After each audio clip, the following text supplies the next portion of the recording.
नमस्ते प्रणाम। हमारे चैनल में आप लोगों का बहुत बहुत स्वागत है। देखिए एक सखी अपने दुख को कैसे कजरी के माध्यम से बयान कर रही है। पिया भूल गया परदेसवा जाई के असरा लहराई के ना, पिया भूल गया परदेसवा जाई के असरा लहराई के ना, पिया भूल गया परदेसवा जाई के असरा लहराई के ना।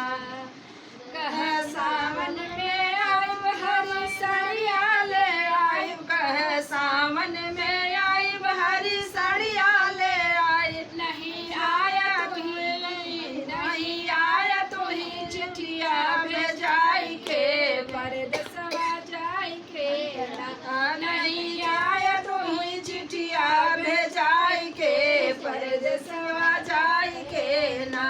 पिया भूल गया परदेसवा जाई के असरा लहराई के ना, पिया भूल गया परदेसवा जाई के असरा लहराई के ना। आई सावन के बहार झूला पड़ा डार डार, आई सावन के बहार झूला पड़ा डार डार, आई सावन के बहार झूला पड़ा डार डार। सखिया झूल रही, सखिया झूल रही कजरी गाई के हमके चिढ़ाई के ना, सखिया गाल रही कजरी गाई गाई के हमके चिढ़ाई के ना।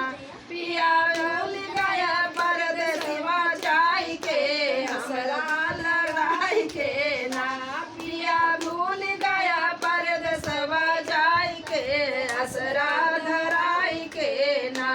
बड़ेरी में झिम फुहार बहे पुरवैया बयार, बड़ेरी में झिम फुहार बहे पुरवा बहार, बड़ेरी में झिम फुहार बहे पुरवा बयार। मोर नाच रहे, मोर नाच रहे दूर लहरियाई के पंख फड़फड़ाई के ना, है मोर नाच रहे दूर लहराई के पंख फड़फड़ाई के ना।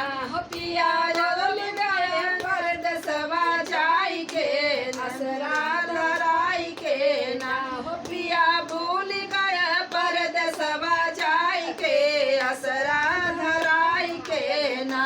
अब की आई बजगार रहबा हरैयो हर, अब की आई बजगार रहबा हरैयो हर, तब त हमका, तब त हमका मनैब मुस्कियाई के असरा धराई के ना, तब त हमका मनैब मुस्कुराई के झुलनी गढ़ाई के ना, हो तब त हमका मनैब मुस्कुराई के झुलनी गढ़ाई के ना। पिया भूल गया परदेसवा जाई के असरा धराई के ना। कजरी पसंद आई हो तो लाइक शेयर कमेंट जरूर कीजिए।